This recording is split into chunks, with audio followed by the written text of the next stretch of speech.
ದುಃಖ ಪಡುವವರು ಧನ್ಯರು, ಅಥವಾ ನಿಜವಾಗಿ ದೇವರ ಮುಂದೆ ಕಣ್ಣೀರಿಟ್ಟು ತನ್ನ ಪಾಪಗಳಿಗಾಗಿ ಪಶ್ಚಾತ್ತಾಪಡದೆ ಕಣ್ಣೀರಿಡುವಂಥವರು ಧನ್ಯರು, ಅವರಿಗೆ ಸಮಾಧಾನ ಉಂಟಾಗೋದು. ನಾನೊಂದು 2-3 ವಾರಗಳ ಹಿಂದೆ ಒಬ್ಬ ದುರಾಚಾರಿಯಾದಂಥ ಹೆಂಗಸು ಯೇಸು ಫರಿಸಾಯನ ಮನೆಯಲ್ಲಿ ಊಟಕ್ಕೆ ಇಳ್ಕೊಂಡು ಅಲ್ಲಿ ಅತಿಥಿಯಾಗಿ ಬಂದಾಗ ಒಬ್ಬ ಹೆಂಗಸು ಆ ಮನೆಯಲ್ಲಿ ಯೇಸು ಇದ್ದಾನೆಂಬುದಾಗಿ ತಿಳಿದುಕೊಂಡು ಆ ಮನೆಗೆ ಆಕೆಯು ಬಂದು ಆಕೆ ಏನು ಮಾಡ್ತಾಳೆ, ಆತನ ಪಾದದ ಹತ್ತಿರ ನಿಂತುಕೊಂಡು ಆ ಪಾದಗಳ ಮೇಲೆ ತನ್ನ ಕಣ್ಣೀರನ್ನು ಆಕೆ ಸುರಿಸಿದ ನಂತರ ತನ್ನ ತಲೆ ಕೂದಲಿನಿಂದ ಆತನ ಪಾದಗಳನ್ನು ಒರೆಸ್ತಾಳೆ.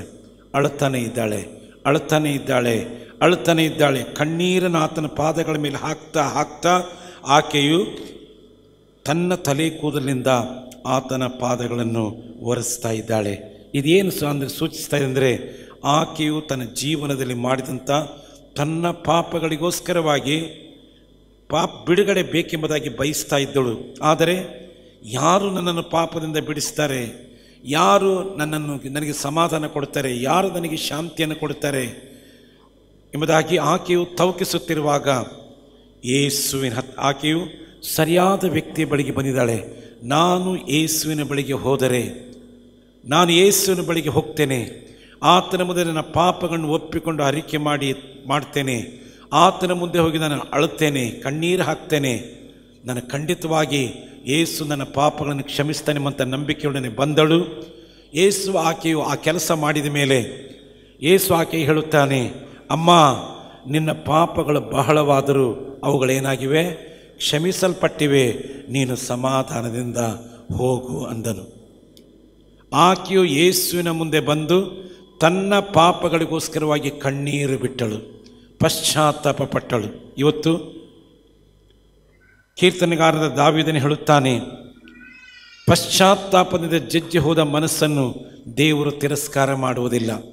ಯಾರು ನಿಜವಾಗಿ ಯೇಸು ಸ್ವಾಮಿ ಬಳಿಗೆ ಬಂದು ತಾವು ತಮ್ಮ ಜೀವನದಲ್ಲಿ ಮಾಡಿದ ಪಾಪಗಳಿಗೋಸ್ಕರವಾಗಿ ಆತನ ಮುಂದೆ ಪಶ್ಚಾತ್ತಾಪ ಪಡುತ್ತಾರೋ, ಕಣ್ಣೀರು ಹಾಕುತ್ತಾರೋ, ದೇವರು ಆ ಪಶ್ಚಾತ್ತಾಪದಿಂದ ಮುರಿದ ಹೃದಯವನ್ನು ದೇವರು ನೋಡಿ ಕನಿಕರಿಸಿ ಅವರ ಪಾಪಗಳನ್ನು ಆತನ ಕ್ಷಮಿಸಿ ಅವರು ಬಯಸುವ ಸಮಾಧಾನ ಶಾಂತಿಯನ್ನು ಅವರಿಗೆ ನೀಡುತ್ತಾನೆ. ಇಲ್ಲಿ ಬಂದಿರುವಂಥ ನಾವು ಅನೇಕರು ಯೇಸು ಸ್ವಾಮಿ ಮುಂದೆ ನಮ್ಮ ಪಾಪಗಳನ್ನು ನಾವು ಒಪ್ಪಿಕೊಂಡು ಅರಿಕೆ ಮಾಡಿ ಬಿಟ್ಟದ್ದರಿಂದ ಯೇಸು ನಮ್ಮ ಪಾಪಗಳನ್ನು ಕ್ಷಮಿಸಿದ್ದಾನೆ, ನಮಗೆ ಸಮಾಧಾನವನ್ನು ಕೊಟ್ಟಿದ್ದಾನೆ, ಶಾಂತಿಯನ್ನು ಕೊಟ್ಟಿದ್ದಾನೆ, ನಿತ್ಯ ಜೀವದ ನಿರೀಕ್ಷೆಯನ್ನು ಕೊಟ್ಟಿದ್ದಾನೆ. ಇದಕ್ಕೆ ನಾವೆಲ್ಲರೂ ಸಾಕ್ಷಿಗಳಾಗಿದ್ದೇವೆ. ಹೌದು, ನಿಜವಾಗಿ ನಮ್ಮ ಪಾಪಗಳನ್ನು ಯೇಸು ಕ್ಷಮಿಸಿದ್ದಾನೆ ಎಂಬುದಾಗಿ ನಮ್ಮ ಅಂತರಾತ್ಮ ನಮಗೆ ತಿಳಿಸ್ತಾ ಇದೆ. ಅದಕ್ಕಾಗಿ ದೇವರಿಗೆ ಸ್ತೋತ್ರ. ದುಃಖ ಪಡುವವರು ಧನ್ಯರು, ಅಥವಾ ಯಾರು ತಮ್ಮ ಪಾಪಗಳಿಗೋಸ್ಕರವಾಗಿ ದೇವರ ಮುಂದೆ ಪಶ್ಚಾತ್ತಾಪ ಪಟ್ಟು ಕ್ಷಮಾಪಣೆ ಕೇಳಿಕೊಳ್ತಾರೋ ಅವರು ಧನ್ಯರು. ಅವರಿಗೇನು ಸಿಗ್ತದೆ? ಏನು ದೇವರು ಕೊಡ್ತಾನೆ? ಸಮಾಧಾನ ಕೊಡ್ತಾನೆ. ಹಲ್ಲೆಲೂಯಾ. ಯಾಕಂದರೆ ಪಾಪದಲ್ಲಿ ಒಬ್ಬ ಮನುಷ್ಯ ಜೀವಿಸುವಷ್ಟು ದಿನಗಳು ಅವನಿಗೆ ಸಮಾಧಾನ ಶಾಂತಿ ಎಂಬುದು ಅವನ ಜೀವನದಲ್ಲಿ ಇರಲ್ಲ. ಹಣ ಇರಬಹುದು, ಐಶ್ವರ್ಯ ಇರ್ಬೋದು, ಅವನಿಗೆ ಒಳ್ಳೆಯ ಇರಲಿಕ್ಕೆ ಮನೆ ಇರಬಹುದು, ಎಲ್ಲ ರೀತಿಯ ಅನುಕೂಲಗಳು ಬೇಕಾದಷ್ಟು ಅವನಿಗೆ ಇದ್ದರೂ ಸಹ ಅವನ ಮನಸ್ಸಿನಲ್ಲಿ ಶಾಂತಿ ಸಮಾಧಾನ ಇರಲ್ಲ. ಇವತ್ತು ಎಷ್ಟೋ ಜನರ ಬಾಳು ಇದೇ ಥರ ಇದೆ. ನೋಡಲಿಕ್ಕೆ ಹೊರಗೆ ಚೆನ್ನಾಗಿ ಕಾಣ್ತಾರೆ, ಎಲ್ಲ ಅನುಕೂಲಸ್ಥರಾಗಿದ್ದಾರೆ, ಎಲ್ಲ ಚೆನ್ನಾಗಿದ್ದಾರೆ ನೋಡಲಿಕ್ಕೆ. ಆದರೆ ಅವರ ಮನಸ್ಸಿನಲ್ಲಿ ಹೊಕ್ಕರೆ ಗೊತ್ತು, ಅವರು ಎಲ್ಲಕ್ಕಿಂತಲೂ ದುಃಖಿತರು, ಎಲ್ಲಕ್ಕಿಂತಲೂ ಸಂಕಟದಲ್ಲಿರುವಂಥರು ಎಂಬುದಾಗಿ ಅವ್ರ ಹೊರಗೆ ತೋರಿಕೆ ಗೊತ್ತಾಗಲ್ಲ. ಅವರ ಒಳಗೆ ಅಂಥ ಒಂದು ನರಳಾಟ ಅವರಲ್ಲುಂಟು.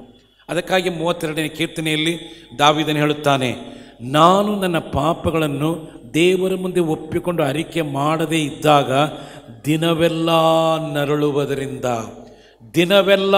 ನರಳುವುದರಿಂದ ನನ್ನ ಎಲುಬುಗಳೇ ಸವಿದು ಹೋದಂತಾಗುತ್ತಿದ್ದವು ಎಂಬುದಾಗಿ 32ನೇ ಕೀರ್ತನೆ 3ನೇ ವಚನದಲ್ಲಿ ಹೇಳುತ್ತಾನೆ. ನಾನು ನನ್ನ ಪಾಪಗಳನ್ನು ದೇವರ ಮುಂದೆ ಅರಿಕೆ ಮಾಡದೇ ಇದ್ದಾಗ, ನನ್ನ ಪಾಪಗಳನ್ನು ದೇವರ ಮುಂದೆ ಒಪ್ಪಿಕೊಂಡು ಅರಿಕೆ ಮಾಡದೇ ಇದ್ದಾಗ ದಿನವೆಲ್ಲ ನರಳುತ್ತಾ ಇದ್ದೆ. ದಿನವೆಲ್ಲ ನರಳುವುದರಿಂದ ನನಗೆ ಹೇಗೆ ಅನ್ನಿಸ್ತಾ ಇತ್ತಂದರೆ ಏನೋ ನನ್ನ ಎಲುಬುಗಳೇ ಒಳಗೆ ಸವಿತಾ ಇದ್ದವೋ ಅನ್ನೋಷ್ಟರ ಮಟ್ಟಿಗೆ ನನಗೆ ಸಂಕಟವಾಗ್ತಾ ಇತ್ತು ಎಂಬುದಾಗಿ ಹೇಳ್ತಾನೆ. ಹೌದು, ಒಬ್ಬ ಮನುಷ್ಯ ತನ್ನ ಜೀವನದಲ್ಲಿ ತನ್ನ ಜೀವನದಲ್ಲಿ ಮಾಡಿದ ಪಾಪಗಳಿಗೋಸ್ಕರವಾಗಿ ದೇವರ ಮುಂದೆ ಯಾರು ಒಪ್ಪಿಕೊಳ್ಳುವುದಿಲ್ಲವೋ, ಯಾರು ದೇವರ ಮುಂದೆ ತಮ್ಮ ಪಾಪಗಳಿಗೋಸ್ಕರ ಪಶ್ಚಾತ್ತಾಪ ಪಡುವುದಿಲ್ಲವೋ, ಖಂಡಿತ ಅವರ ಮನಸ್ಸಿನಲ್ಲಿ ಸಮಾಧಾನ, ಶಾಂತಿ, ನೆಮ್ಮದಿ ಎಂಬುದು ಇರುವುದೇ ಇಲ್ಲ. ಏಷಾಯ 57 ಕಡೇ ವಚನದಲ್ಲಿ ಓದ್ತೇವೆ, ದುಷ್ಟನ ಮನಸ್ಸಿನೊಳಗೆ ಅಂದರೆ ಪಾಪದಲ್ಲಿ ಜೀವಿಸುವನ ಮನಸ್ಸಿನೊಳಗೆ ಸಮಾಧಾನ ಇಲ್ಲವೇ ಇಲ್ಲವೆಂದು ನನ್ನ ದೇವರು ಹೇಳುತ್ತಾನೆಂಬುದಾಗಿ ಏಷಾಯ 57 ಕಡೇ ವಚನದಲ್ಲಿ ಓದ್ತೇವೆ. ದುಷ್ಟರ ಮನಸ್ಸಿನಲ್ಲಿ, ಪಾಪದಲ್ಲಿ ಜೀವಿಸುವವರ ಮನಸ್ಸಿನಲ್ಲಿ, ದುರ್ಮಾರ್ಗದಲ್ಲಿ ಜೀವಿಸುವವರ ಮನಸ್ಸಿನಲ್ಲಿ ಏನಿರಲ್ಲ, ಅವರಿಗೆ ಸಮಾಧಾನ ಇಲ್ಲವೇ ಇಲ್ಲ. ಹಣ ಇದೆ ಅವರ ಹತ್ರ, ಐಶ್ವರ್ಯ ಇದೆ, ಇರಲಿಕ್ಕೆ ಒಳ್ಳೆಯ ಮನೆ ಇದೆ, ಉಡ್ಲಿಕ್ಕೆ ಬಟ್ಟೆ ಇದೆ, ಎಲ್ಲ ಅನುಕೂಲಗಳು ಅವರಿಗುಂಟು. ಆದರೆ ಏನಿಲ್ಲ, ಅವರಿಗೆ ಸಮಾಧಾನ ಇಲ್ಲವೇ ಇಲ್ಲ. ಸಮಾಧಾನ ಇಲ್ಲ. ಎಲ್ಲವೂ ಇದ್ದು ನನ್ನ ಬಾಳಿನಲ್ಲಿ ಸಮಾಧಾನ ಇಲ್ಲ ಅಂತಂದರೆ ಏನಿದ್ರೂ ಸಹ ಎಂಜಾಯ್ ಮಾಡಲಿಕ್ಕಾಗಲ್ಲ. ಏನಿದ್ರೂ ಸಹ ಅವುಗಳಿಂದ ಎಂಜಾಯ್ ಮಾಡಲಿಕ್ಕಾಗಲ್ಲ. ನಮಗೆ ಬೇಕಾಗಿರೋದು ಹೃದಯಕ್ಕೆ ಬೇಕಾಗಿರುವಂಥದ್ದು ಸಮಾಧಾನ. ದುಃಖ ಪಡುವವರು ಧನ್ಯರು, ಅವರು ಸಮಾಧಾನ ಹೊಂದುವರು. ಇವತ್ತು ನಮ್ಮ ಪಾಪಗಳಿಗಾಗಿ ಆ ಹೆಂಗಸಿನಂತೆ ಕಣ್ಣೀರು ಸುರಿಸುತ್ತಾ ಆಕೆ ಬಂದು ತನ್ನ ಕಣ್ಣೀರನ್ನು ಯೇಸುವಿನ ಪಾದಗಳ ಮೇಲೆ ಹಾಕಿದಳು. ತನ್ನ ತಲೆ ಕೂದಲಿಂದ ಯೇಸುವಿನ ಪಾದಗಳನ್ನು ಒರೆಸಿ ತಾನು ತನ್ನ ಜೀವನದಲ್ಲಿ ಮಾಡಿದಂಥ ಪಾಪಗಳಿಗಾಗಿ ಯೇಸುವಿನ ಮುಂದೆ ಪಶ್ಚಾತ್ತಾಪ ಪಡ್ತಾ ಇದ್ದಾಳೆ. ಇವತ್ತು ಸ್ವಾಮಿ ನಮ್ಮಿಂದ ಆ ರೀತಿಯಾದ ಒಂದು ಪಶ್ಚಾತ್ತಾಪವನ್ನು ದೇವರು ಬಯಸ್ತಾ ಇದ್ದಾನೆ. ಪಾಪಗಳನ್ನು ಅರಿಕೆ ಮಾಡದೇ ಇದ್ದಾಗ ನನ್ನಲ್ಲಿ ದಿನನಿತ್ಯವೂ ನರಳಾಟವಿತ್ತು. ಅಷ್ಟೇ ಅಲ್ಲ, ನಿನ್ನ ಶಿಕ್ಷೆಯ ಹಸ್ತ ನನ್ನ ಮೇಲೆ ಭಾರವಾಗಿತ್ತು ಎಂಬುದಾಗಿ 51ನೇ ಕೀರ್ತನೆಯಲ್ಲಿ ಆತನು ಹೇಳುತ್ತಾನೆ. ಎಲ್ಲಿಯವರೆಗೆ ನಾವು ಪಾಪಗಳನ್ನು ಮುಚ್ಚಿಟ್ಟುಕೊಂಡು ಹೊರಗೆ ತೋರಿಕೆಗೆ ಮಾತ್ರ ಹಲ್ಲು ಕಿಸ್ತು ನಗೋರಾಗಿ ತೋರಿಸಿ ಎಲ್ಲ ಚೆನ್ನಾಗಿದ್ದೇವೆ ಎಂಬುದಾಗಿ ನಟನೆ ಅನೇಕರು ಮಾಡ್ತಾ ಇದ್ದಾರೆ. ಆದರೆ ಒಳಗೆ ಸಮಾಧಾನ ಇಲ್ಲ, ಒಳಗೆ ಶಾಂತಿ ಇಲ್ಲ, ಒಳಗಡೆ ಗಲಿಬಿಲಿ, ಭಯ. ಅಯ್ಯೋ ಏನಾಗುತ್ತೋ. ಹೊರಗೆ ನೋಡಲಿಕ್ಕೆ ಚೆನ್ನಾಗಿ ಕಾಣ್ತಿರ್ತಾರೆ, ಒಳಗಿನ ಅವರಲ್ಲಿ ಆಗ್ತಾ ಇರುವಂಥ ಸಂಕಟ ಯಾರಿಗೂ ಗೊತ್ತಾಗಲ್ಲ. ಅಂಥ ಸ್ಥಿತಿಯಲ್ಲಿ ಅನೇಕರು ಜೀವಿಸ್ತಾ ಇದ್ದಾರೆ. ಆದರೆ ದೇವರಿಗೆ ಸ್ತೋತ್ರ, ಪಾಪದ ದೆಸೆಯಿಂದ ಸಮಾಧಾನ, ಶಾಂತಿ, ನೆಮ್ಮದಿಯನ್ನು ಕಳಕೊಂಡವರಿಗೆ ದೇವರು ಹೇಳ್ತಾನೆ ಜ್ಞಾನೋಕ್ತಿ 28:13 ದೋಷಗಳನ್ನು ಮುಚ್ಚಿಕೊಳ್ಳುವವನಿಗೆ ಶುಭವಾಗದು. ಯಾರು ತಮ್ಮ ಪಾಪಗಳನ್ನು ಮುಚ್ಚಿಟ್ಟುಕೊಳ್ತಾರೋ ಅವರು ಯಾವತ್ತೂ ಶುಭವಾಗುವುದಿಲ್ಲ. ಅವುಗಳನ್ನು ದೇವರ ಮುಂದೆ ಒಪ್ಪಿಕೊಂಡು ಅರಿಕೆ ಮಾಡಿ ಬಿಟ್ಟು ಬಿಡುತ್ತಾರೋ ಅವರಿಗೆ ದೇವರ ಕರುಣೆ ದೊರೆಯುವುದು. ಎಷ್ಟೇ ತಪ್ಪು ಮಾಡಿದರು, ಎಂಥ ದೊಡ್ಡ ತಪ್ಪು ಮಾಡಿದರು, ನಿಜವಾಗಿ ನಿನ್ನ ತಪ್ಪುಗಳಿಗೋಸ್ಕರವಾಗಿ ನೀನು ಪಶ್ಚಾತ್ತಾಪ ಪಟ್ಟರೆ, ಎಷ್ಟು ದೊಡ್ಡ ಅಪರಾಧ ಮಾಡಿದರೂ ಸಹ ಯೇಸು ನಮ್ಮ ಪಾಪಗಳನ್ನು ಕ್ಷಮಿಸ್ತಾನೆ. ವಾಕ್ಯದಲ್ಲಿ ಓದ್ತೇವೆ, ಯೇಸುವಿನ ರಕ್ತವು ಸಕಲ ಪಾಪಗಳನ್ನು ನಿವಾರಣೆ ಮಾಡಿ ನಮ್ಮನ್ನು ಶುದ್ಧ ಮಾಡುತ್ತದೆ. ಯೇಸುವಿನ ರಕ್ತವು ಚಿಕ್ಕದಿರಲಿ ದೊಡ್ಡದಿರಲಿ, ಎಂಥ ಪಾಪಗಳನ್ನು ನಾವು ಮಾಡಿದ್ದರೂ ನಾವು ಪಶ್ಚಾತ್ತಾಪ ಪಟ್ಟು, ಯೇಸುವೇ ನಾನು ಪಾಪಿ, ನಿನಗೆ ವಿರೋಧವಾಗಿ ನಾನು ಪಾಪ ಮಾಡಿದ್ದೇನೆ, ದಯವಿಟ್ಟು ನನ್ನ ಪಾಪಿ ಎಂಬುದಾಗಿ ನಿನ್ನ ಮುಂದೆ ಒಪ್ಪಿಕೊಳ್ಳುತ್ತೇನೆ, ಪಾಪಿಯಾದ ನನ್ನನ್ನು ಕರುಣಿಸು, ನನ್ನ ಪಾಪ ಕ್ಷಮಿಸು, ನಿನ್ನ ರಕ್ತದಲ್ಲಿ ನನ್ನ ಹೃದಯವನ್ನು ತೊಳೆದು ಶುದ್ಧ ಮಾಡು. ನನಗೆ ಸಮಾಧಾನ ಇಲ್ಲ, ನನಗೆ ಶಾಂತಿ ಇಲ್ಲ, ನನಗೆ ನೆಮ್ಮದಿ ಇಲ್ಲ, ನನಗೆ ನೆಮ್ಮದಿ ಬೇಕು, ಸಮಾಧಾನ ಬೇಕು, ಸಂತೋಷ ಬೇಕು ನನಗೆ ಎಂಬುದಾಗಿ ಯಾರೆಲ್ಲ ಬಯಸ್ತಾ ಇದ್ದೀರೋ ಯೇಸು ನಿಮಗೆ ಕೊಡ್ತಾನೆ. ಹಣ ನಿಮಗೆ ಕೊಡಲ್ಲ ಅದು ಸಮಾಧಾನ ಶಾಂತಿಯನ್ನು, ನಿಮ್ಮ ಐಶ್ವರ್ಯ ನಿಮಗೆ ಸಮಾಧಾನ ಶಾಂತಿಯನ್ನು ಕೊಡುವುದಿಲ್ಲ, ನಿಮ್ಮ ವಿದ್ಯೆ ನಿಮಗೆ ಸಮಾಧಾನ ಶಾಂತಿಯನ್ನು ಕೊಡುವುದಿಲ್ಲ, ನಿಮ್ಮ ಒಳ್ಳೆಯ ಮನೆ ನಿಮಗೆ ಸಮಾಧಾನ ಶಾಂತಿಯನ್ನು ಕೊಡಲ್ಲ, ನಿಮ್ಮ ಕಾರು ಬೈಕುಗಳು ನಿಮಗೆ ಸಮಾಧಾನ ಶಾಂತಿಯನ್ನು ಕೊಡಲಿಕ್ಕೆ ಸಾಧ್ಯವಿಲ್ಲ. ಲೋಕದಲ್ಲಿ ನಿಮಗೆ ಏನೆಲ್ಲ ಇದೆಯೋ ಇವು ಯಾವುಗಳಿಂದಲೂ ನಿಮಗೆ ಸಮಾಧಾನ ಶಾಂತಿ ನಿಮಗೆ ಸಿಕ್ಕುವುದಿಲ್ಲ. ಅದಕ್ಕೆ ಒಂದೇ ಒಂದು ಮಾರ್ಗ, ಯೇಸುವಿನ ಹೆಸರು ಸಮಾಧಾನ ಪ್ರಭು. He is the prince of peace. ಯೇಸುವಿನ ಹೆಸರು ಸಮಾಧಾನ ಪ್ರಭು. ಆ ಸಮಾಧಾನ ಪ್ರಭುವಿನ ಹತ್ರ ಬಂದು ನಿಮ್ಮ ಪಾಪಗಳಿಗಾಗಿ ನೀವು ಕಣ್ಣೀರು ಹಾಕಿದರೆ, ಪಶ್ಚಾತ್ತಾಪ ಪಟ್ಟರೆ, ಯೇಸು ನಿಮ್ಮ ಪಾಪಗಳನ್ನು ಕ್ಷಮಿಸಿ ತನ್ನ ಸಮಾಧಾನವನ್ನು, ತನ್ನ ಶಾಂತಿ ನಿಮಗೆ ಆತನು ಕೊಡುವವನಾಗಿದ್ದಾನೆ. ಪಾಪದಲ್ಲಿ ಜೀವಿಸುವವರಲ್ಲಿ ಸಮಾಧಾನ ಇರಲ್ಲ, ಉಳಿದಿದ್ದೆಲ್ಲ ಇರುತ್ತೆ, ಸಮಾಧಾನ ಒಂದಿರಲ್ಲ. ಸಮಾಧಾನವನ್ನು ಎಲ್ಲಿಯೂ ಹೋಗಿ ಕೊಂಡುಕೊಳ್ಳಿಕ್ಕೆ ಸಾಧ್ಯ ಇಲ್ಲ. ಸಮಾಧಾನ ಎಲ್ಲಿಯೂ ಹೋಗಿ ನಾವು ಕೊಂಡ್ಕೊಂಡು ಬರಲಿಕ್ಕೆ ಸಾಧ್ಯ ಇಲ್ಲ. ಬೇರೆ ಯಾವ ವಸ್ತುಗಳನ್ನಾದರೂ ದುಡ್ಡು ಕೊಟ್ಟು ಕೊಂಡ್ಕೊಂಡು ಬರ್ಬೋದಾದರೆ ನಿಮ್ಮ ಹೃದಯ ಬಯಸುವಂಥ ಸಮಾಧಾನ ಶಾಂತಿಯನ್ನು ಯಾವ ಅಂಗಡಿಯಲ್ಲಿ ಹೋಗಿ, ಯಾವ ಪೇಟೆಯಲ್ಲಿ ಹೋಗಿ, ಯಾವ ಊರಿಗೆ ಹೋಗಿ ಕೊಂಡ್ಕೊಂಡು ಬರಲಿಕ್ಕೆ ಸಾಧ್ಯವಿಲ್ಲ. ಅದು ದುಡ್ಡು ಕೊಟ್ಟರೆ ಸಿಕ್ಕುವಂಥದ್ದಲ್ಲ, ದುಡ್ಡಿನಿಂದ ಸಿಕ್ಕುವಂಥದ್ದಲ್ಲ. ಅದು ನಿನ್ನ ಪಾಪಕ್ಕಾಗಿ ಪಶ್ಚಾತ್ತಾಪ ಪಟ್ಟು ದೇವರ ಕಡೆಗೆ ತಿರುಗಿಕೊಳ್ಳುವಾಗ ಆ ಸಮಾಧಾನ ಶಾಂತಿ, ಸಮಾಧಾನ ಪ್ರಭುವಾಗಿರುವಂಥ ಯೇಸು ಕ್ರಿಸ್ತನ ಮೂಲಕವಾಗಿ ಸಿಗುವಂಥದ್ದಾಗಿದೆ. ಹಲ್ಲೆಲೂಯಾ. ಯಾರೆಲ್ಲ ನಿಮ್ಮ ಹೃದಯಗಳನ್ನು ಯೇಸುಗೆ ಒಪ್ಪಿಸಿಕೊಟ್ಟಿದ್ದೀರೋ ನಿಜವಾಗಿ ನೀವು ಧನ್ಯರು, ನಿಜವಾಗಿ ನೀವು ಧನ್ಯರು. ಯೇಸು ಯಾರ ಪಾಪವನ್ನು ಕ್ಷಮಿಸಿದ್ದಾನೋ ಅವರು ನಿಜವಾಗಿ ಧನ್ಯರು. ಯಾವನ ದ್ರೋಹ ಪರಿಹಾರವಾಗಿದೆಯೋ, ಯಾರ ಪಾಪಗಳು ಕ್ಷಮಿಸಲ್ಪಟ್ಟಿವೆಯೋ ಅವನೇ ಧನ್ಯನೆಂಬುದಾಗಿ 32ನೇ ಕೀರ್ತನೆ 1ನೇ ವಚನದಲ್ಲಿ ಓದ್ತೇವೆ. ಯಾವನ ದ್ರೋಹಗಳು ಪರಿಹಾರವಾಗಿದೆಯೋ, ಯಾರ ಪಾಪಗಳು ಕ್ಷಮಿಸಲ್ಪಟ್ಟಿವೆಯೋ ಅವನೇ ಧನ್ಯನು, ಅವನೇ ಧನ್ಯನು. ಇವತ್ತು ಈ ಧನ್ಯತೆ ನಾನು ಪಡ್ಕೊಂಡಿದ್ದೇನಾ? ಪಾಪದೊಂದಿಗೆ ನಾವು ಜೀವಿಸಬಾರದು. ಪಾಪದಿಂದ ಬಿಡುಗಡೆ ಹೊಂದಬೇಕು ನಾವು. ಯಾಕಂದರೆ ಪಾಪದಿಂದ ಬಿಡುಗಡೆ ಹೊಂದದೇ ಹೋದರೆ ವಾಕ್ಯ ಹೇಳ್ತದೆ ರೋಮ 6:23 ಪಾಪವು ಕೊಡುವ ಸಂಬಳ ಮರಣ.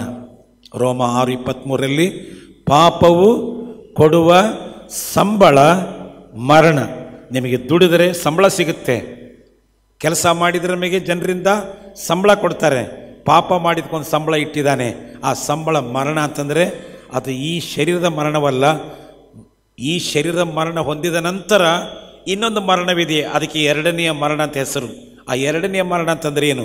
ನಿತ್ಯ ನರಕದಲ್ಲಿ ನಾವು ಅನುಭವಿಸುವ ಯಾತನೆಯೇ 2ನೆಯ ಮರಣ. ಪ್ರಕಟಣೆ ಗ್ರಂಥ 21ನೇ ಅಧ್ಯಾಯ 8ನೇ ವಚನ, ರೆವಲ್ಯೂಷನ್ ಚಾಪ್ಟರ್ 21 ವರ್ಸ್ 8.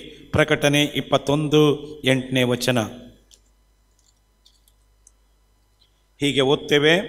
ಆದರೆ ಹೇಡಿಗಳು, ನಂಬಿಕೆ ಇಲ್ಲದವರು, ದೇವರ ಮೇಲೆ ನಂಬಿಕೆ ಇಲ್ಲದವರು, ಅಸಹ್ಯವಾದದ್ರಲ್ಲಿ ಸೇರಿದವರು, ಕೊಲೆಗಾರರು, ಜಾರರು, ಮಾಟಗಾರರು, ವಿಗ್ರಹಾರಾಧಕರು, ಎಲ್ಲ ಸುಳ್ಳುಗಾರರು, ಇವರಿಗೆ ಸಿಕ್ಕುವ ಪಾಲು ಬೆಂಕಿ ಗಂಧಕಗಳಿಂದ ಉರಿಯುವ ಕೆರೆಯೇ, ಅದು 2ನೆಯ ಮರಣ. ಇದೇ ಈ 2ನೆಯ ಮರಣವೇ ಪಾಪದ ಸಂಬಳ. ಪಾಪದ ಸಂಬಳ. ನೀವು ದಿನ ಕೆಲಸ ಮಾಡಿದರೆ ನಿಮಗೆ ಸಂಬಳ ನಿಮಗೆ ಸಂಬಳ ಜನ ಕೊಡ್ತಾರೆ. ಆಫೀಸಲ್ಲಿ ಕೆಲಸ ಮಾಡಿದರೆ ತಿಂಗಳಿಗೆ ಒಂದ್ಸರಿ ಸಂಬಳ ಕೊಡ್ತಾರೆ. ದಿನ ಕೂಲಿ ಕೆಲಸ ಮಾಡೋನಿಗೆ ಆ ದಿನದ ಸಂಬಳ ಕೊಡ್ತಾರೆ. ಕೆಲವರು ವಾರಕ್ಕೆ ಸಂಬಳ ಕೊಡೋರಿದ್ದಾರೆ, ತಿಂಗಳಿಗೆ ಸಂಬಳ ಕೊಡೋರಿದ್ದಾರೆ. ಆದರೆ ನಮ್ಮ ಜೀವನದಲ್ಲಿ ನಾವು ಮಾಡಿದ ಪಾಪಕ್ಕೂ ಸಹ ದೇವರೊಂದು ಸಂಬಳ ಇಟ್ಟಿದ್ದಾನೆ. ಅದು ಪಾಪವು ಕೊಡುವ ಸಂಬಳ ಮರಣ. ಅಂತಂದರೆ ಈ ಶರೀರದ ಮರಣಕ್ಕೆ ವಿಷಯ ಮಾತಾಡ್ತಾ ಇಲ್ಲ. ಶರೀರ ಮರಣ ಎಲ್ಲರಿಗೂ ಬಂದೇ ಬರ್ತದೆ.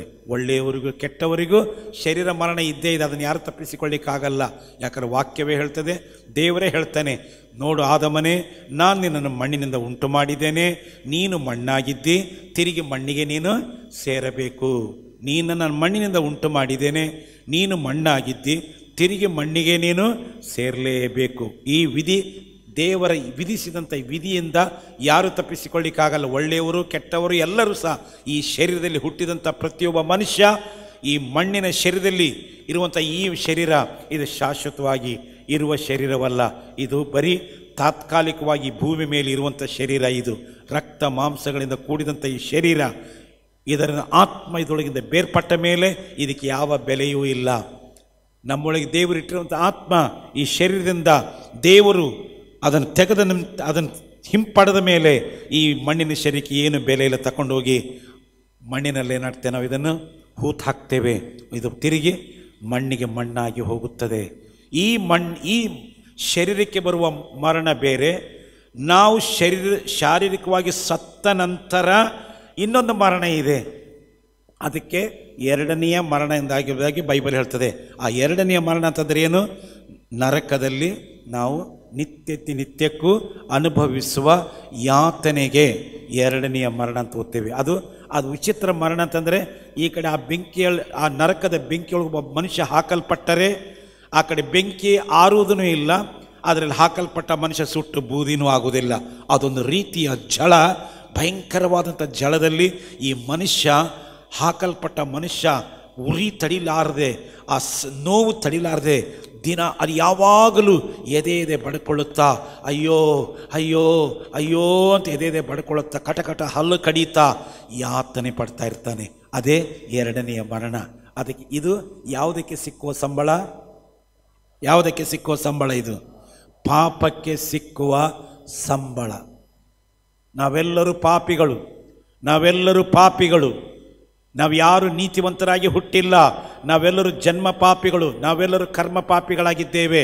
ಪಾಪ ಮಾಡದ ನರ ಮನುಷ್ಯನು ಲೋಕದಲ್ಲಿ ಒಬ್ಬನೂ ಇಲ್ಲವೆಂಬುದಾಗಿ ಪ್ರಸಂಗಿ 7:20 ಓದ್ತೇವೆ.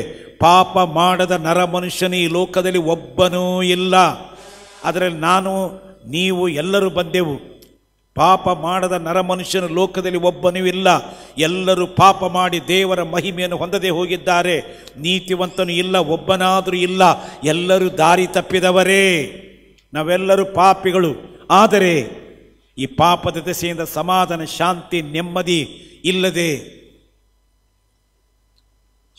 ಸಮಾಧಾನ ನೆಮ್ಮದಿ ಇಲ್ಲದೆ ಬಾಳುತ್ತಿರುವಂಥ ಜನರಿಗೆ ಒಂದು ಶುಭ ಸಂದೇಶ ಏನಂತಂದರೆ, ನಾವು ಪಾಪಿಗಳೆಂಬುದಾಗಿ ತಿಳಿದುಕೊಂಡು ನಮ್ಮ ಪಾಪಗಳಿಗೋಸ್ಕರ ಯೇಸುವಿನ ಪಾದ ಬುಡಕ್ಕೆ ಬಂದು ಆ ಹೆಂಗಸು ಮಾಡಿದಂತೆ ಆತನ ಮುಂದೆ ನಾವು ಕಣ್ಣೀರು ಹಾಕಬೇಕು.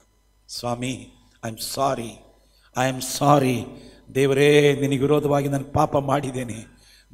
ದಯವಿಟ್ಟು ನನ್ನ ಪಾಪ ಎಂಬುದಾಗಿ ನಿನ್ನ ಮುಂದೆ ಒಪ್ಪಿಕೊಳ್ಳುತ್ತೇನೆ. ದಯವಿಟ್ಟು ನನ್ನ ಪಾಪಗಳನ್ನು ಕ್ಷಮಿಸು. ನೀನು ಕ್ರೂಜೆಯಲ್ಲಿ ನನಗೋಸ್ಕರ ಪ್ರಾಣ ಕೊಟ್ಟಿ ಸ್ವಾಮಿ. ನೀನು ಅಲ್ಲಿ ಸುರಿಸಿದಂಥ ನಿನ್ನ ಪವಿತ್ರ ರಕ್ತದಿಂದ ಈ ನನ್ನ ಹೃದಯವನ್ನು ತೊಳೆದು ಶುದ್ಧ ಮಾಡಿ ನನ್ನೊಳಗೆ ಬಂದು ವಾಸ ಮಾಡೆಂಬುದಾಗಿ ಯೇಸುವನ್ನು ಯಾರು ತಮ್ಮ ಹೃದಯದಲ್ಲಿ ಕರೆದುಕೊಳ್ಳುತ್ತಾರೋ ಅವರ ಪಾಪಗಳನ್ನು ಯೇಸು ಕ್ಷಮಿಸ್ತಾನೆ. ಆಮೇಲೆ ಆ ವಿಧಿಸಿದ ಸಂಬಳ ಏನು ಮಾಡ್ತಾನೆ? ತಪ್ಪಿ ಹೋಗ್ತದೆ. ಪಾಪದಿಂದ ನಾವು ಅನುಭವಿಸಲಿಕ್ಕಿದಂಥ ನರಕದ ಯಾತನೆಯಿಂದ ದೇವರು ನಮ್ಮನ್ನು ತಪ್ಪಿಸ್ತಾನೆ. ನರಕದ ಯಾತನೆ ತಪ್ಪಿಸಿಕೊಳ್ಳಿಕ್ಕೆ ಯಾರಿಗೂ ಹಣ ಕೊಟ್ಟು ತಪ್ಪಿಸಿಕೊಳ್ಳಿಕ್ಕಾಗಲ್ಲ. ಹಣ ಕೊಟ್ಟು ದಾನ ಧರ್ಮ ಮಾಡಿಯೋ ಪುಣ್ಯ ಕೆಲಸಗಳನ್ನು ಮಾಡಿಯೋ, ಕೆಲವರು ಇವಾಗ ಸಾಮಾನ್ಯವಾಗಿ ಹಿಂದೂ ಧರ್ಮದಲ್ಲಿ, ಈವನ್ ರೋಮನ್ ಕ್ಯಾಥಲಿಕ್ನಲ್ಲಿ ಸಹ ಕರ್ಮ ಮಾರ್ಗಗಳಿಂದ ಮೋಕ್ಷ ಎಂಬುದು ಅವರ ವಾದ. ಕರ್ಮ ಮಾರ್ಗಗಳಿಂದ ಮೋಕ್ಷ ಅಂತೇಳಿ. ಆದರೆ ಬೈಬಲಲ್ಲಿ ಹೋಗ್ತೇವೆ, ನಮ್ಮ ಕರ್ಮಗಳಿಂದ ಮೋಕ್ಷ ಪಡೀಲಿಕ್ಕೆ ಸಾಧ್ಯವಿಲ್ಲ. ನಮ್ಮ ಕರ್ಮಗಳಿಂದ ಮೋಕ್ಷ ಪಡೆಯೋದಾಗಿದ್ದರೆ ಯಾರು ಹೆಚ್ಚೆಚ್ಚಿದ್ದವನು, ದುಡ್ಡಿದ್ದವನು, ಭಾಳ ಶ್ರೀಮಂತನೇ ಮಾಡ್ತಾನೆ, ಹೆಚ್ಚೆಚ್ಚು ಪೂಜೆ ಪುರಸ್ಕಾರ ದಾನ ಧರ್ಮ ಮಾಡಿ ಅವನು ಮೋಕ್ಷಕ್ಕೆ ಹೋಗ್ತಾನೆ. ಬಡವರು ಸಾಧಾರಣ ಜನರ ಗತಿ ಏನು? ಅವರಿಗೆ ಮಾಡೋಕ್ಕಾಗಲ್ಲ. ಹಾಗಾಗಿ ದೇವರು ಎಲ್ಲರಿಗೂ ಒಂದೇ ಸಿಸ್ಟಮ್ ಇಟ್ಟಿದ್ದಾನೆ. ನೀನು ಬಡವನಾಗಿರು, ಶ್ರೀಮಂತನಾಗಿರು, ವಿದ್ಯಾವಂತನಾಗಿರು, ಅವಿದ್ಯಾವಂತನಾಗಿರು, ನಿನ್ನಿಂದಾನೆ ಏನಾದರೂ ಪಡ್ಕೊಂಡು ನಿನ್ನ ಪಾಪ ಕ್ಷಮಿಸಲ್ಲ.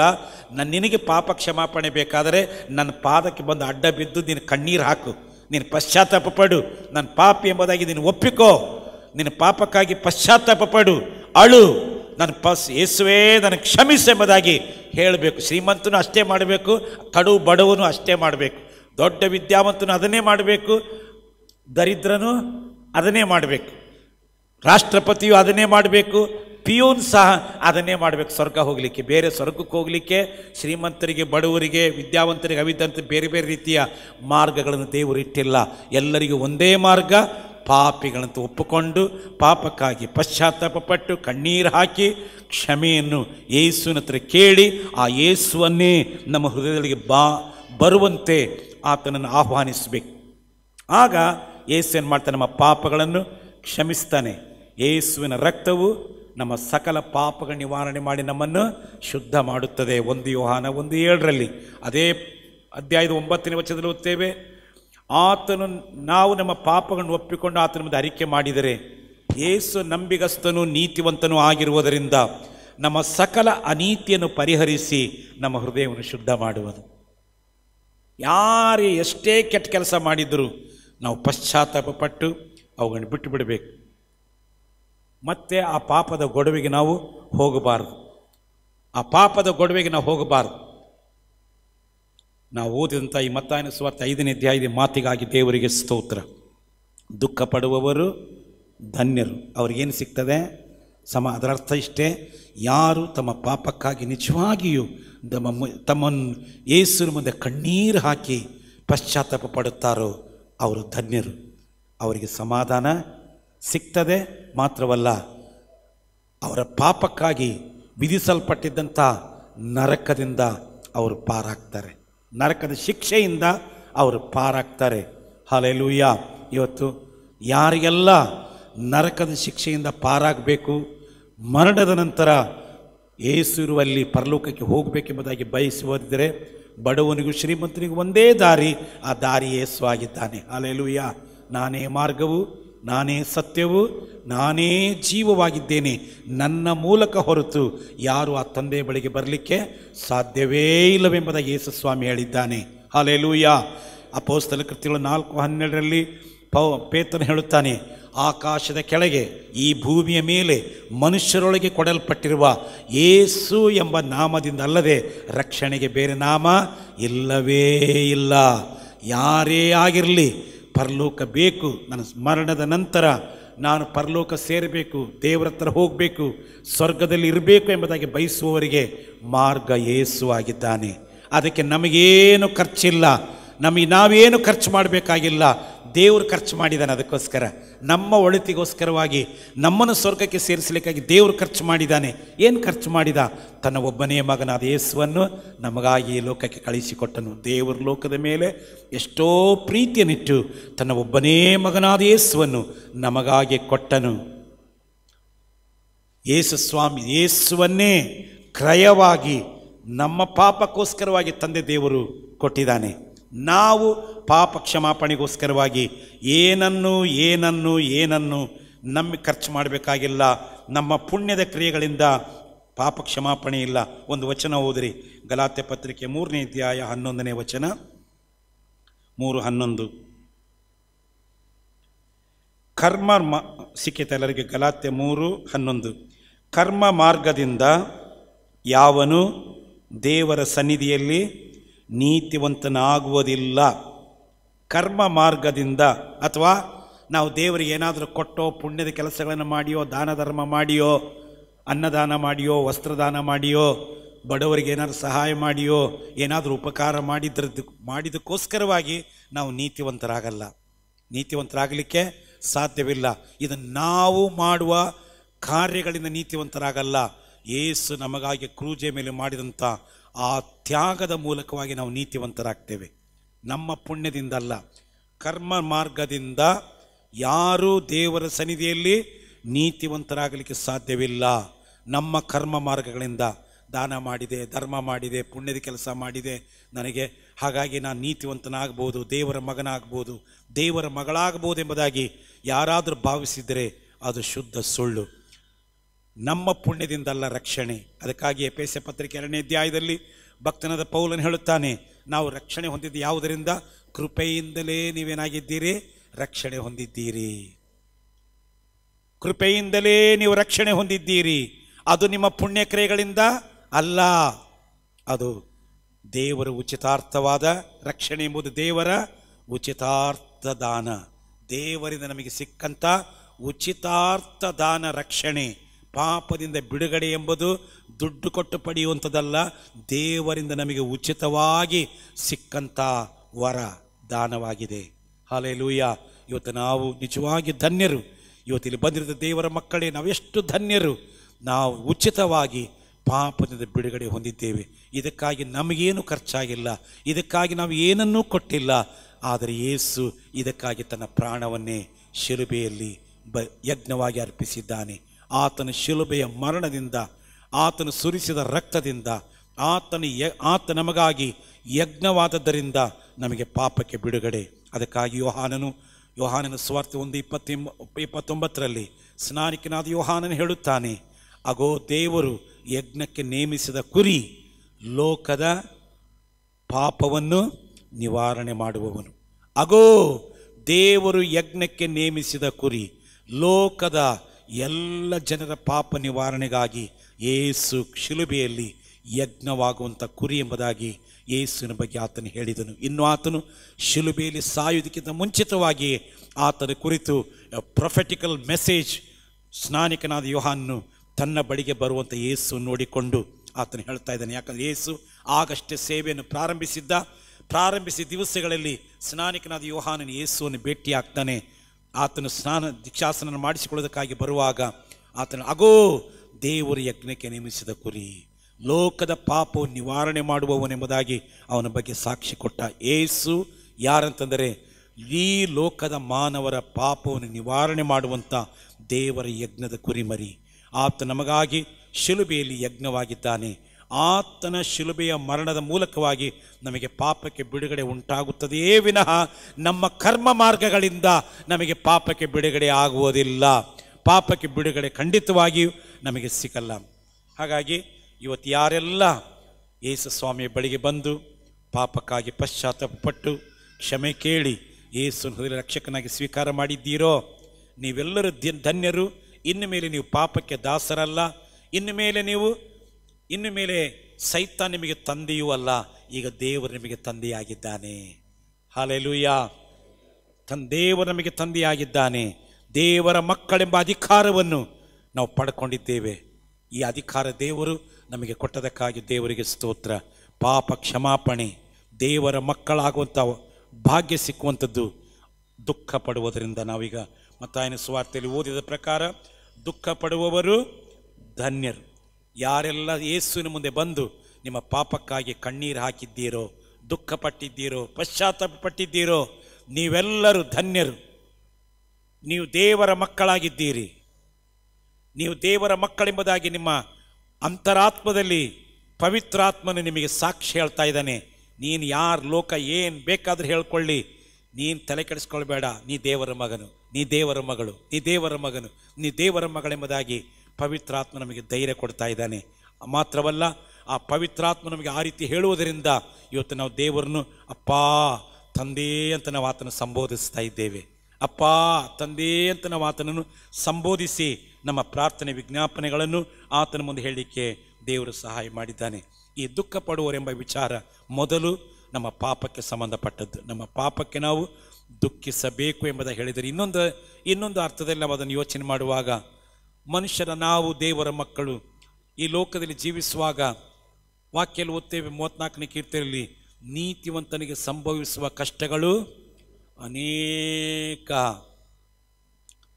ನಾವು ಅನೇಕರ ತಲೆಯಲ್ಲಿ ಏನುಂಟಾದರೆ, ನಾವು ಒಂದ್ಸರಿ ದೇವರ ಮಕ್ಕಳಾದ ಮೇಲೆ ಯೇಸು ಸ್ವಾಮಿ ತನ್ನ ಮಕ್ಕಳನ್ನಾಗಿ ನಮ್ಮನ್ನು ಸ್ವೀಕಾರ ಮಾಡಿದ ಮೇಲೆ ಕೆಲವರ ತಲೆಯಲ್ಲಿ ನಮಗೆ ಹಿಂದೆ ಭಾಳಷ್ಟು ಕಷ್ಟಪಟ್ಟಿದ್ದೇವೆ, ನಾವು ಭಾಳಷ್ಟು ತೊಂದರೆ ತಾಪತ್ರಗಳನ್ನ ಅನುಭವಿಸಿದ್ದೇವೆ.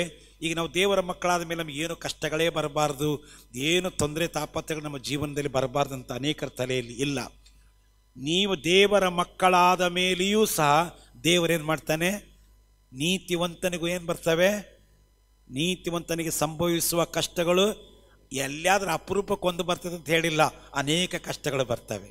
ನೀತಿವಂತನಿಗೆ ಸಂಭವಿಸುವ ಕಷ್ಟಗಳು ಅನೇಕ ರೀತಿಯಲ್ಲಿ ನಮಗೆ ಕಷ್ಟಗಳು ಬರ್ತವೆ. ಆದರೆ ಏನು ಸಂತೋಷ ಅದರಲ್ಲಿ, ನೀತಿವಂತನಿಗೆ ಸಂಭವಿಸುವ ಕಷ್ಟಗಳು ಅನೇಕವಿದ್ದರೂ ಬಂದೇ ಬರ್ತವೆ.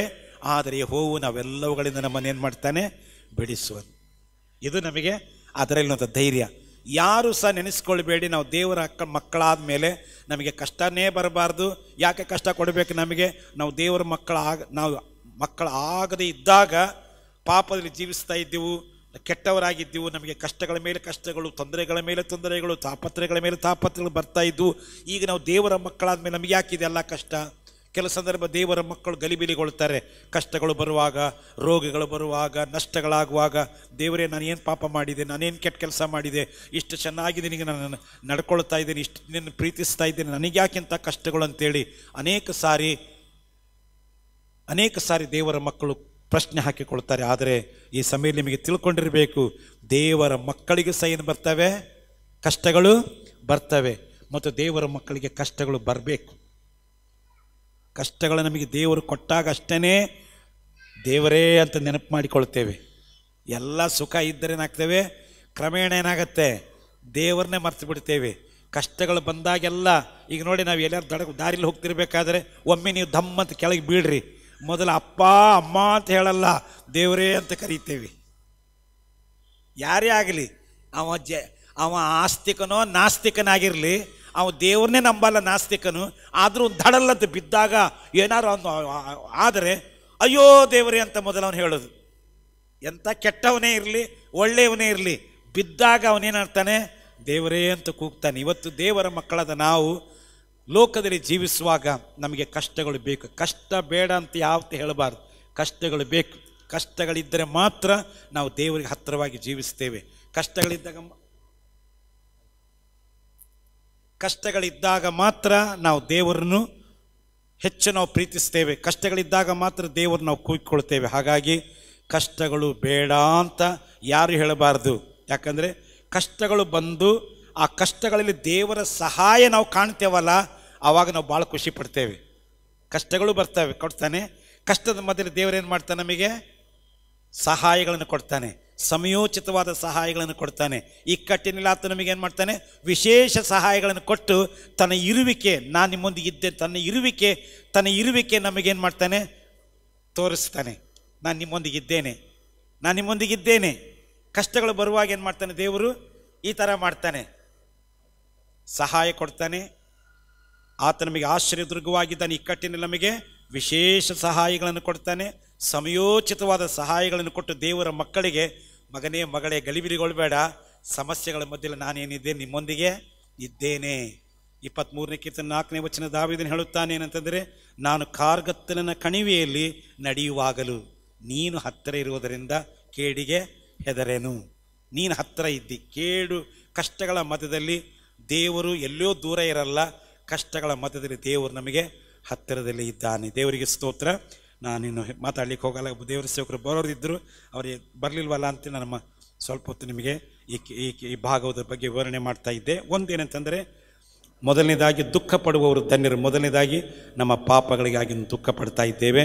ದುಃಖ ಪಟ್ಟರೆ, ಪಶ್ಚಾತ್ತಾಪ ಪಟ್ಟರೆ ಕ್ಷಮೆ ಇದೆ, ಸಮಾಧಾನ ಸಿಗ್ತದೆ. ಎರಡನೇದಾಗಿ, ಜೀವನದಲ್ಲಿ ನಾವು ನಂಬಿಕೆಗೆ ಬಂದ ಮೇಲೆ ಅನೇಕ ಮನೆ ಹೋರಾಟಗಳ ಕಷ್ಟಗಳಿಂದ ನಾವು ಅನೇಕ ಸಾರಿ ದುಃಖ ಪಡ್ತೇವೆ.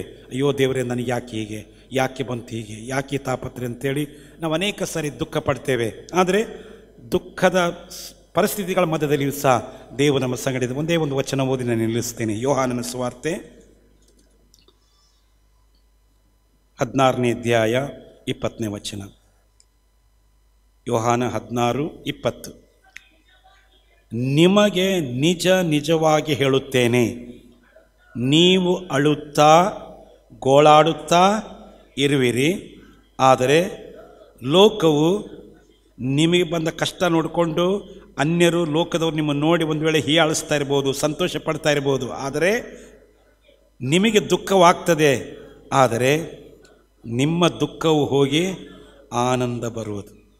ನಿಮ್ಮ ದುಃಖವು ಹೋಗಿ ನಿಮಗೇನು ಬರ್ತದೆ, ಆನಂದ ಬರುವುದು. ದೇವರು ನಮ್ಮನ್ನು ಅನೇಕ ಕಷ್ಟಗಳ ಮಧ್ಯದಲ್ಲಿ ನಮ್ಮನ್ನು ನಡೆಸ್ತಾನೆ. ಆದರೆ ದೇವರು ಹೇಳ್ತಾನೆ, ಕಾರ್ಗತ್ತಲಿನ ಕಣಿವೆಯಲ್ಲಿ ನಾನು ನಿಮ್ಮ ಹತ್ತಿರದಲ್ಲೇ ಇದ್ದೇನೆ.